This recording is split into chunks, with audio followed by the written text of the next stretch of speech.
皆様こんにちは。このチャンネルはバンドメイドの一応名手がいろいろ個人的な意見や感想をつぶやいていくチャンネルです。今回は2023年10月25日に開催されました10thアニバーサリーツアーセミファイナルとなる名古屋ダイヤモンドホールの球児に帰宅してきましたので、その模様をレポートさせていただきたいと思います。ついにグランドファイナルの横浜アリーナまで最後の一つで最後のライブハウスとなる名古屋ダイヤモンドホールでのお球児です。思えば仕事で行けなかったり、チケットが取れなかったり取らなかったりありましたが、関西ラウンドから始まった私のツアー参戦も今回で13回目となりました。月並みですが、長かったような短かったようなって感じです。名古屋といえば、今年の3月まで単身赴任や通いも含めると約3年ほど仕事をしていたところで、刈谷市での単身赴任中に YouTube でバンドメイドを発見したというのもあり、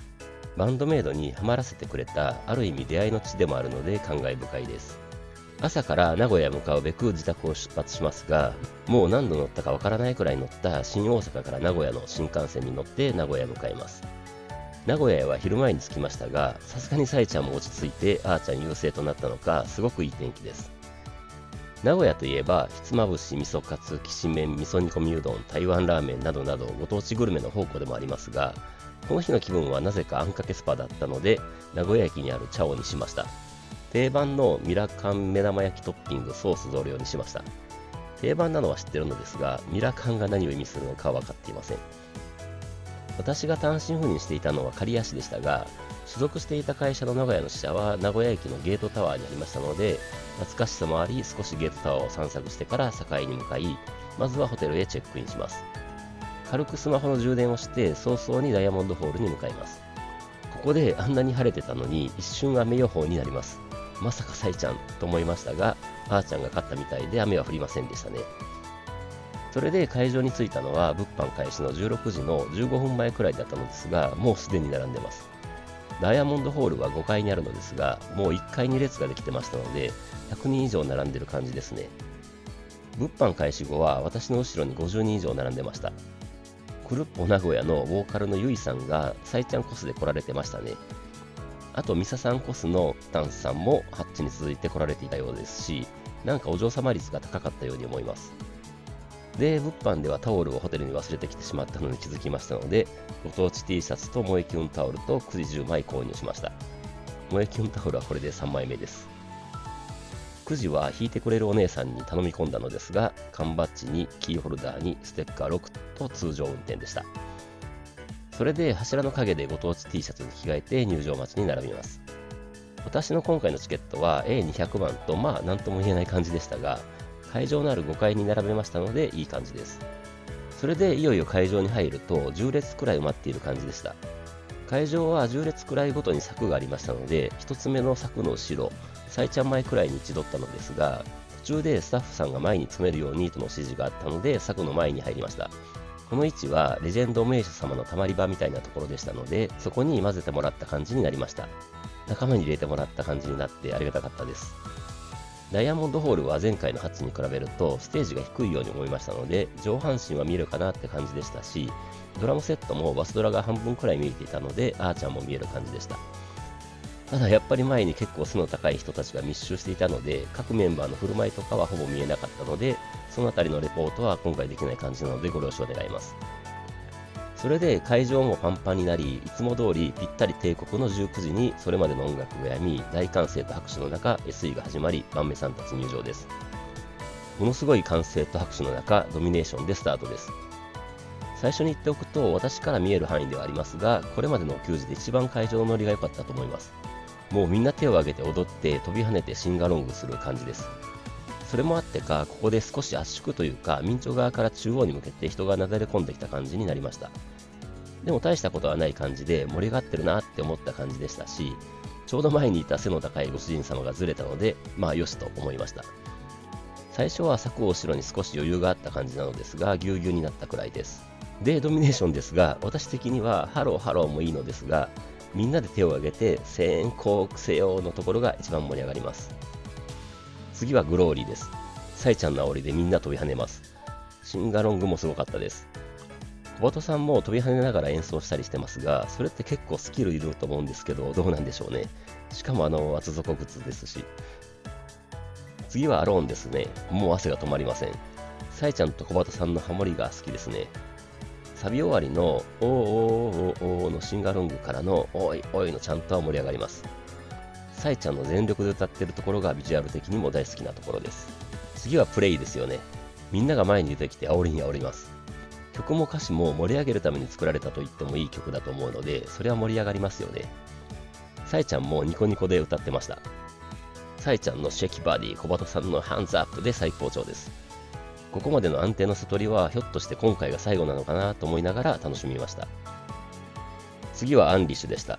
この日はとにかく全力で楽しもうと思っていたので、とにかく体を動かして声出しました。この曲はやっぱりサビに入る劇場的とか刺激的のところが好きですね。さえちゃんもめちゃ綺麗に高音出てましたし、Now We Go は鳥肌ものでした。ここで1回目の MC ですね。会場はもう最高潮で、ところどころからあーちゃんとかくるっぽーとか叫び声が上がります。それで小鳩さんのお帰りなさいませご主人様お嬢様やってまいりましたっぽ名古屋でスタートです。で、今夜もソールドアウトっぽって喜びますが、確かによく考えたら平日ど真ん中の水曜日にこの規模をソールドアウトできるってなかなかですよね。で、暑いっぽということから、いつもの体調の気遣いをしてくれます。本当に暑かったです。お水飲んだりするっぽみたいに小鳩さんが言ったら会場のおっさんたちがはーいって返すのは沼にはまってない人たちから見たらどうなんでしょうね。で、みんな大声ではーいって返事をするので、名古屋のご主人様たちはいい人だみたいに言ってくれます。それで、テンスアニバーサリーツアーもいよいよセミファイナルだっぽみたいなことを小鳩さんが言って会場大完成です。それで、この日は割合あっさりと、皆様楽しむ準備はできてますかぽ最高の夜にしようぽからようこそバンドメイドのお給仕へで次セクションに入ります。実は私この瞬間大好きです。MC 明けはハッチと同じでドンチューテルミーでした。バンベヌマにハマった時にめちゃくちゃ聴いた曲なので目の前で見られるのが幸せですね。ソロバトルもありでしたが後半ゼップとは少し違うアレンジもあったように思いました。このソロバトルの時のあーちゃんのドラムも私は好きなんですよね。邪魔しない感じなのにきっちり支えてるというか演出してるというかすごいなと思いながら見てました。次はなんと本会です。これも私的にはめちゃくちゃ好きな曲なのでテンション上がります。ね君じゃ感情に息が追いつけないというところ本当に好きですね。それでその前の1、2、3、4、5、6、7、8はめちゃくちゃ盛り上がりますし C メロのところをみんな手を挙げるのもあってエモさ爆発します。で、ミンチョが前に出てきたのでシャンブルズですね。もうちゃんとも手拍子も歓声上げどころも確立しましたね。思いっきり手を挙げながらヘドバンしました。気持ちいいです。最後のハーのところはやっぱり静かになります。大阪といいみんな分かってらっしゃいますね。レジェンド名手様たちが周りにいたからか、そもそもほぼサイちゃんの正面だったからか、サイちゃんとかなり目が合ったような気がしました。ここでサイちゃんがはけましたので、小鳩曲にですね、何かなとワクワクしていたら、これも私の大好きなロッキンミーです。小鳩さんがギターを下ろしたので、来たって思ってました。私は三拍子と裏拍が好きなので、この曲はどっちもあるので、私にとってツボなんですよね。ロッキンミーの時の小鳩さんって銃で可愛さ爆発するんですよね。もう大声でヘイヘイラララって歌いました。当然私的に一番好きなあーちゃんの3連ドラムも堪能できました。最後は踊らせてよ名古屋ありがとうくるっぽーでしたね。で、この時の小鳩さんが後でサイちゃんにいじられます。で、次がなんとオンセットです。小樽だけかと思ってたら名古屋でもやりました。会場はもう割れんばかりの歓声です。ミンチョのギターは当然ですが、この変拍子もあるあーちゃんのドラムや小鳩さんの存在感あるリズムギターもミサさんのソロも含むベースラインも全ていいですよね。これ作ったミンチョは天才だと思います。あーちゃんのドラムソロの時一瞬会場が静かになって聞き入ってたのもなんか良かったです。それで2回目の MC です。サイちゃんの名古屋盛り上がってるかーでスタートです。セミファイナルどんな感じって煽るので、当然会場は最高と大盛り上がりです。すると小鳩さんがサイちゃんの真似をしてどんな感じって言うと会場から笑いが起きます。で、サイちゃんが会場と会話するように良かったとか言うのですが、小鳩さんから親戚の方ですかみたいに突っ込まれます。で、サイちゃんがニコニコしながらずっと機嫌がいいって言った時に小鳩さんが阪神タイガース優勝って言いかけてサイちゃんからあれですあれあれって怒られます。で、小畑さんが謝るのですが、さえちゃんから、あれがあれであれですからねって言い聞かせられます。で、小畑さんが、阪神は言ってもいい子ね。阪神があれであれがあれだから機嫌がいい子ね、みたいに言い直します。本当にさえちゃんは機嫌いい感じなので、小畑さんからテンスアニバーサリーのセミファイナルじゃなくて、さえちゃんのお祝いみたいに呆れられます。会場はどっちもめでたいということで大盛り上がりです。それでいつまでも続きそうなので、小畑さんがグッズの話をさえちゃんに振ります。で、さえちゃんが今日のご当地ティーは何でしょうかって会場に聞いたときに、会場から当てちゃダメだぞみたいな声が上がって、みんな微妙に外そうと、世界の山ちゃんとか言うのですが、さえちゃんは上機嫌でいいんじゃないみたいな感じになります。で、社長歩行とか、きしめんとかの声が上がって、ふんふん、それはメインの色だねみたいに受け入れてたのですが、私も JR 東海でのぞみかなと思っていたところ、新幹線って声が上がって、おっと思っていたら、これはさえちゃんが、好きだけど名古屋じゃないからってきっちり否定してましたね。残念。それで会場はドラゴンズって言いたいんだけど、さえちゃんの機嫌を損なわないように言いにくそうに、あれとか言います。ボートさんは心優しいご主人ポって言ってくれますが、さえちゃんは機嫌がいいので、あれのあれのあれよ、言ってみとかもうご機嫌です。でも会場はドラゴンズと言えない感じでしたが、さえちゃんが改めて、周りの色は何でしょうかって聞くので、ついに会場からドラゴンズとか遠回しで竜とかの声が上がります。で、もうあれしたからいいんだよみたいにさえちゃんが言うのですが、小畑さんがもし競ってたらコアラでもダメかもって言ったら、さえちゃんはコアラは好きだけど、そのコアラはちょっと違うってなってたかもしれないって言って会場大爆笑です。で、機嫌がいいから何でもいいということで、さえちゃんから説明があるのですが、ベースはきしめん、文字はシャチホコ、うちは中日ねって言ったら、小畑さんから中日だけ声ちっさって突っ込まれます。で、後半戦行こうという流れになるのですが、さえちゃんは、後半戦行ってもいいかなみたいにめちゃくちゃ優しい子供みたいな声で言います。それでもうこのノリがおかしいと感じたのか、小畑さんが、今日初めてお給仕に帰宅された方って会場に聞きます。で、少し手が上がったのですが、デラいい感じってさえちゃんがご機嫌な感じで言います。会場から声が上がったデラが気に入ったみたいです。で、小畑さんが焦って初めての方がびっくりするっぽみたいに慌てます。でもこんな感じがバンドメイドですっぽって諦めます。で、なぜか会場も一緒になってデラいい感じって叫びます。なんだこれ。でもさえちゃんは相変わらず上機嫌でみんなよくできましたみたいにはしゃぎます。で、さえちゃんは今機嫌がいいって言ってもいつもが機嫌悪いわけじゃないよみたいにこの前のミサさんのようなことを言い出します。あれがあれしたので変になってるということらしいです。小畑さんから自分で変って言っちゃうみたいに言われるのですが、さえちゃんは自覚してるって言っちゃいます。で、会場から声が上がって、さえちゃんがそれに反応するので、小畑さんから今日はダメ、何でも拾っちゃうんだからって諌められます。で、ちゃんとした話をしようってことになって、小畑さんが10周年ありがとうございますっぽーみたいに言って会場大歓声です。で、瀬戸りの話になって、ドンチューとか前の曲やったって話してるときに、ソロバトルでミンチョがすごい低い位置でかっこよくギター弾いてたという話を小畑さんがして、その格好を小畑さんが真似します。するとミンチョが照れる感じになったので、ミンチョ先生みたいに小畑はできないからみたいに慌てて言います。で、サイちゃんが、ミンチョはすごくかっこいいよ。で、小畑がやったらって小畑さんに真似させるのですが、それやだって茶化します。で、小畑さんは収集しようと、先生がやるとかっこいいんだっぽーみたいに終わらせようとするのですが、またサイちゃんがどんな感じみたいに小畑さんにやらせては違うみたいにいじります。で、なんとか瀬戸りに話を戻して、新旧織り交ぜてるということで、シャンブルズの話になって、ドンチューとの緩急がすごいみたいなことを言ってました。で、小畑さんが久々にロッキーミーもやったって話したら、サイちゃんが笑い出して、言っていいみたいに小畑さんに言います。ヘイヘイはすごい可愛いの。でも、レッツゴーがドス聞きすぎって言って会場大爆笑です。小畑さんは気合が入っちゃうっぽって言ってましたが、サイちゃんから中に何人いるんだよみたいに突っ込まれます。で、小畑さんが鳩と人間とって言い始めると、ありがとうございますってかぶらせて終わらせます。で、サイちゃんが後半戦いけますって小畑さんに聞いたら、小畑さんが思いっきりレッツゴーって言ったので、笑いは勝ってるなと思いましたね。で、改めてサイちゃんの名古屋の皆さん後半戦いけますかで次セクションに入ります。このセクション最初はスクリーミングです。最初のちゃんとでいきなり会場は最高潮に上り詰めます。C メロのところでの手拍子が盛り上がりますし、その後のミンチョのギターソロで大歓声です。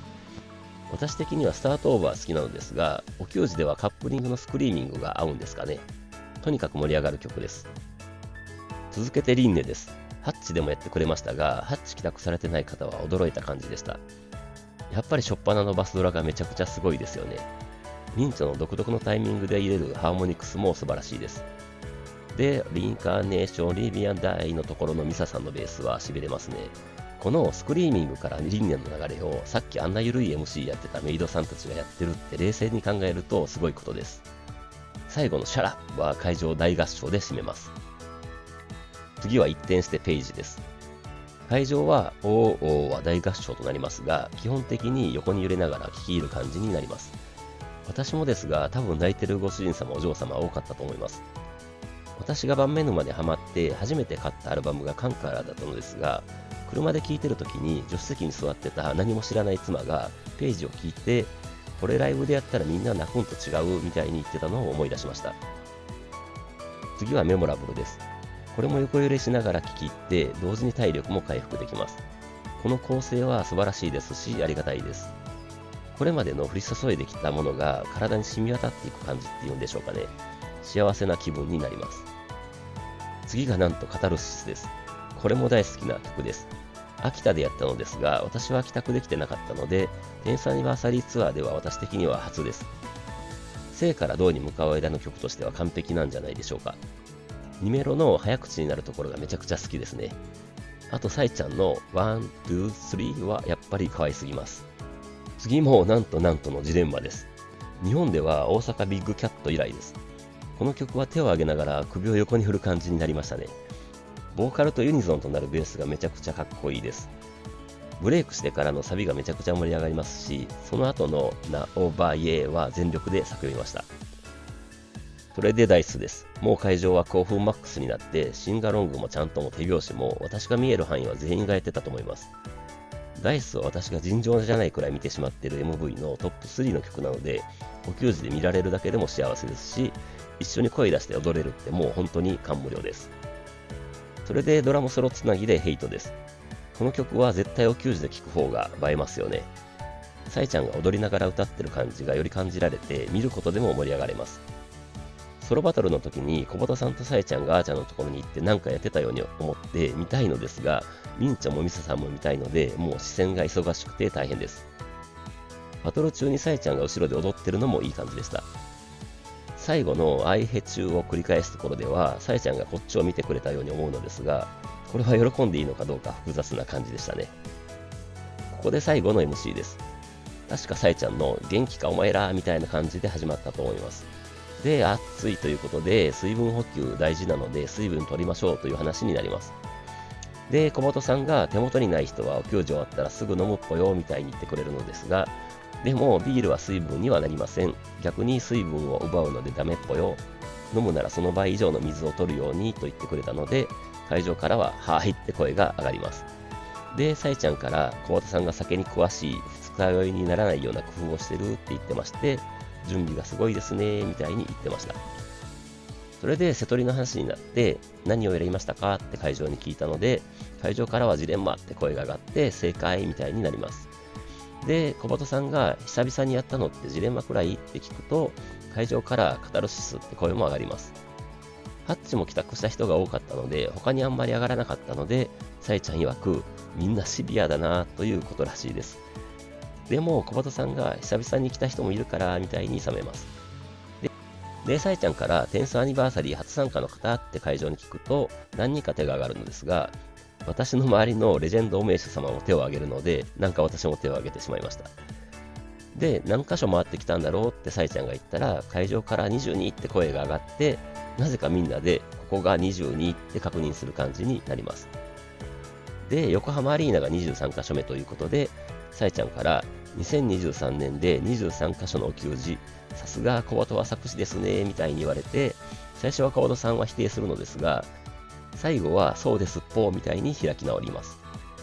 で、海外もたくさん行ったということで、今日も来てくれている海外からのご主人様お嬢様にお礼をします。で、横浜アリーナの話になって、小畑さんが名古屋まで来れるということは、横浜アリーナも来られますっぽねということで、会場は大歓声です。で、小畑さんの初めての横浜アリーナということで会場盛り上がりますが、さえちゃんから初めてのって何回も言うから横浜アリーナが薄まったって怒られます。で、小鳩さんが改めて横浜アリーナって叫ぶのですが、さえちゃんはちょっと文句みたいなのを言って気が合わないでしょみたいに小鳩さんに言います。すると会場から謝ってって声が上がって、小鳩さんはごめんぽみたいに謝るのですが、さえちゃんは私は言ってないよ、謝られてもみたいになり、会場も笑いが起きます。それでさえちゃんが横浜アリーナでは何してくれるのみたいに言ったら、小鳩さんがあんなこともこんなこともというのですが、さえちゃんから小鳩がねってツッコミが入ります。で、小鳩さんが小鳩がさえちゃんもとか掛け合い漫才みたいなことを言ってると、さえちゃんがうざいって小鳩さんを突き放します。で、あーちゃんが何か言ったみたいで、さえちゃんが聞こえてたみたいに小鳩さんに聞きます。で、何を言ったかというと、お前うざいだったとのことで、会場からは小鳩頑張れみたいになります。で、さえちゃん曰く10年やってきたので、この不思議な人と一緒にいて、この人のテンション上がった時の対処が分かってきたみたいなことを言います。で、小鳩さんのことを指して、鳩じゃないですか。でも他4人は真人間なんですよって言ったら、会場からゴリラって声が上がって、今それ言うとややこしいからなしとなって、改めて小鳩さんの扱い方を話すのですが、スルーっていうスキルということでした。会場は大爆笑です。で、あーちゃんが一番ひどいらしく、あれ、今あーちゃんに喋りかけてるんじゃないのみたいな時に、小鳩さんが目の前で話しかけてても、あーちゃんは、私みたいな反応をするらしいです。で、小鳩さんが小鳩の話も聞いてほしいみたいな感じになって、さえちゃんから、それでとか、からのみたいにいじられます。で、最後はさえちゃんから、やれよあれみたいに言われてしまいます。で、小鳩さんは気を取り直して、おまじないタイムと叫んで、いよいよおまじないタイムが始まります。で、いつもの小鳩が萌え萌えと言ったら、で、会場から萌え萌えって返すところで、どうも嫌そうな顔をしているご主人様を見つけたようで、小鳩さんが会場の方に向かって、そんなに嫌そうな顔しないでって言ってメンバーの方を見て、こっちからのは慣れてるけど、会場の方は慣れてないからって言って会場大盛り上がりです。で、ご主人様お嬢様の声が小さいと、小鳩は枕を濡らしてしまいますっぽーみたいに言うと、さえちゃんから寝汗ってツッコミが入ります。で、小鳩さんは、汗じゃないっぽ、そんなのおじさんみたいっぽって何気なく言ったら、さえちゃんがおじさんここにいるよみたいになって、会場のおじさんたちから小鳩さんに冗談で、謝れって声が上がります。で、慌てて小鳩さんが、ご主人様のことじゃないっぽって訂正するのですが、またあーちゃんが何か言ったとのことで、さえちゃんが説明してくれます。すごい笑顔で、おじさんの逆襲だって言ったとのことです。で、会場は大盛り上がりです。で、再度気を取り直して、萌え萌えキュンキュンが始まります。で、お嬢様だけとなって、萌え萌えってやったら、思いのほか声が出ていて、ご主人様からおーって声が上がり、小鳩さんがご主人様がおーってこんなの初めてっぽって驚きます。で、萌え萌えキュンキュンを再開するのですが、途中で小鳩さんがこの辺声出てないっぽみたいに止めるので、さえちゃんがさっさとやれみたいな感じで、せーの、萌え萌えって叫んで会場がレッスする形になります。またさえちゃんの萌え萌え聞けました。で、名古屋とか10周年とかバーンメイとか切り替えるのですが、みんなきっちりリピートできているのが何気にすごかったですね。それで最後はバーンメイで盛り上げて、ズッキュンバッキュンドッキュンでシャチホコでした。これはピョン並みに破壊力があったので、一瞬小鳩さんもいけるみたいにメンバーの方を見ますが、なんとかいけそうだったので、そのまま萌え萌えキューンで最終セクションに入ります。MC 明けで始まったのが新曲のマギーです。もうみんなちゃんとも入れ始めてましたし、サビの歌詞にジャンプってあるので、みんな自然にジャンプしましたね。私はハッチに続いて2回目となったわけですが、これは絶対好きになる曲と確信しました。それでフリーダムですね。もう最後に向かってみんな全力でちゃんとと手拍子です。2メロの小鳩さんが歌うところでのミンチョは、今回は小鳩さんの顔に向けてほっぺたを膨らましながら、ふうふう息を吹きかけるというパフォーマンスでした。もういつも何かやるのでパフォーマンスでいいですよね。次はチューズミーです。もう踊りまくりましたし、声思いっきり出しましたし、手も思いっきり上げましたね。後半のチューズミーもいいですね。今回も I choose you はこっちを向いてました。最後の2回目のミンチョのソロの時は、なんととかぶさって最後の迷わずチューズミーまで一気に駆け抜ける感じが最高です。それでエンドレスストーリーです。もうみんな覚醒状態です。明朝はアリーナみたいなところでやるためにこの曲を作ったと言ってましたが、また言っちゃいますが本当に天才かと思います。曲としても素晴らしいですが、ライブでシンガロングしながらの曲としても最高です。ついに次は横ありです。もう楽しみで仕方ない感じです。最後はやっぱりサイちゃんのありがとうで締めです。それで最後はノーゴッドですね。サイちゃんの次がラストだで始まります。もうクライマックスです。みんな思いっきり飛び跳ねてましたし、声もめちゃくちゃ出てました。ルールルールールルーのところも全員の手が上がってたように思います。最後のサイちゃんの締めは、デラ最高でした。本当にステージも会場も最高でした。これまでのお給仕で一番盛り上がっていたように思いますし、私もこれまでで最高に飛び跳ねましたし、手も挙げましたし、声を出した気がします。なので、もう汗をかいているというレベルを通り越して、例えではなく T シャツもタオルも本当に絞れる感じになってました。なので、台本の階段をめちゃくちゃ気をつけて降りた後、外のビルの隙間で着替えましたね。恒例のサイちゃんのポストは、名古屋ありがとう。おかげさまで素敵なセミファイナルになったよ。みんなデラ最高よ。デラありがとう。感想デラ待ってる。ファイナルの横ありでデラ気合いい。デラデラデラ。ふざけたけどでした。デラが気に入ったみたいですね。しかしこれでテンスアニバーサリーツアーもライブハウスでのお給仕は最後となりました。夢のような日々が一旦終わったという寂しさがありますが、1ヶ月後の横浜アリーナが楽しみという感覚もあります。ただ、1ヶ月も間が空くので、確実に訪れるであろうバンメロスにどう対応しようかと考えながら会場を後にしました。今回はアパホテル名古屋栄に宿を取りましたので、天空の露天風呂っていうのがあったので、ゆっくり露天風呂に入りながら、これまでのお給仕を振り返って余韻に浸りつつ、限界まで酷使した体を癒しました。名古屋ダイヤモンドホールもこれまでのお給仕も最高でした。本当にバンドメイドありがとうという気持ちです。残すはグランドファイナルの横浜アリーナです。テンスアニバーサリーツアーの集大成となるよう盛り上げていきましょう。ということで今回は以上です。それではまた次回。